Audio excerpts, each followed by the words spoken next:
কার এলাকায় কেমন গরম পড়ছে জানি না, আমার এলাকায় এমন বৃষ্টি গরম পড়ছে কি আর বলবো। এই গরমের সাথে সাথে আজকে সারাটা দিন আমার সাথে যে দুর্ঘটনাগুলো ঘটছে সেগুলি আজকে চিন্তা করছি আপনাদের সাথে শেয়ার করব। সারাটা দিন ধরে কারেন্ট নাই, পানি নাই, কারেন্ট না থাকলে তো পানি থাকবেই না। তারপরে আইসা দেখি কাকতালীয়ভাবে আমার গ্যাসও নাই, কি একটা অবস্থা কন।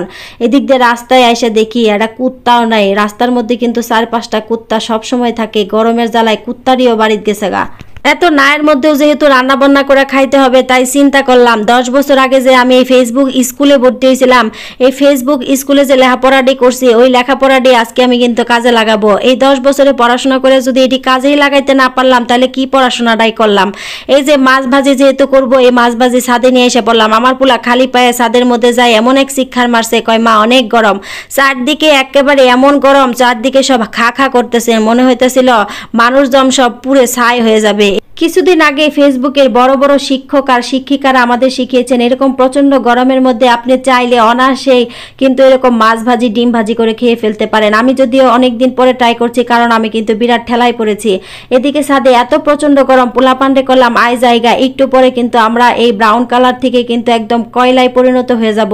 তখন তোর বাপ আমাদের চিনবে না, তখন আমরা কোথায় যাব, যাওয়ার কোনো জায়গা নাই। তারপরে বাসায় বড় আশা নিয়ে ফ্যান ছাড়লাম, ও মা এসে দেখি কারেন্ট নাই। 2 ঘন্টা আমি বাসায় থাকার পর আমার মনে হলো যে ছাদের মাছটি এখন আমার দেখতে যাওয়া উচিত, কারণ আমার এমনিই ধৈর্য কম। কেমনে যে 2 ঘন্টা আসিলাম কি আল্লাহ জানে।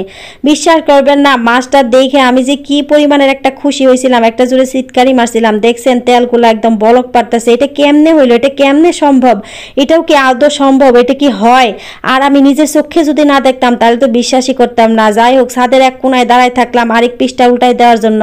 এখন আর বাসায় গেলাম না, আমি এত পরিমাণের এক্সাইটেড ছিলাম। তারপরে মাছটি আবার যখন উল্টাইতে গেলাম, যাই দেখি আরেকটু আগে উল্টানো দরকার ছিল। মাছগুলা দেখেন কিন্তু বেশি বেশি ভাজা ভাজা হয়ে গেছে। আমি আমার নিজের চোখে বিশ্বাস করতে পারতাছিলাম না, আমার মনে বিশ্বাস করাইতে পারতাছিলাম না, আমার ব্রেনে ঢুকাইতে পারতাছিলাম না যে হ্যাঁ ছাদে অবশ্যই মাছ ভাজি হয়ে গেছে, কমপ্লিট মাছ ভাজি করা। এটা কত সহজে হয়ে গেল। বাসায় নিয়ে চলে গেলাম, কারণ সবাইকে দেখাবো। এটা তো সবাই আমার সাথে হাসি তামসা করতেছিল, ভাবতেছিল মাছ ভাজি করবি ছাদের মধ্যে, তাহলে তো ভালোই হয়েছে। আমার পোলারে বললাম দে বাবা একটু ট্রাই করে দেখ কেমন হয়েছে। আমার পোলা কিন্তু কোনোদিনই মিছা কথা কবে না, কারণ সে যেটা খায় না সেটা তারে তো আগেই দেখতে পারছেন, হে জীবনেও খাবে না। আর যেটা তার পছন্দ সে সবগুলা খায় ফেলবে। কি খাইলো না খাইলো এই চিন্তা সে একবারও করবে না। তার যেটা ভালো লাগছে সে সব খেয়ে একদম সাবার করে ফেলবে। তারপরে আসল ঘটনা বলি, এত কিছু যে দেখাইলাম আসল ঘটনা তো বললামই না। আসল ঘটনা হইলো ওই যে এইটা। আসল ঘটনা হইলো আমাদের যে সেলিব্রিটিরা একটা ভেলকি মাইরা দেখায় ছাদের মধ্যে মাছবাজি হয়ে গেল, ছাতা হয়ে গেল, মাথা হয়ে গেল, ঘোড়ার ডিম হয়ে গেল। আসলে কিছুই হয় না। একটা মাছ ভাজি হওয়ার জন্য, একটা তেল গরম হওয়ার জন্য, একটা ফ্রাই প্যান গরম হওয়ার জন্য যে পরিমাণে টেম্পারেচার লাগে, এই টেম্পারেচারটা যদি আমাদের এই পৃথিবীতে থাকতো, বিশ্বাস করেন আমার ছাদের মধ্যে যে গাছটি আছে এটা যেন কঙ্কাল হয়ে যাইতো, আপনি আমি সহ কঙ্কাল হয়ে যাইতাম, একদম কঙ্কাল হয়ে আমরা ভূত হয়ে একজন আরেকজনকে ভয় দেখাইতাম।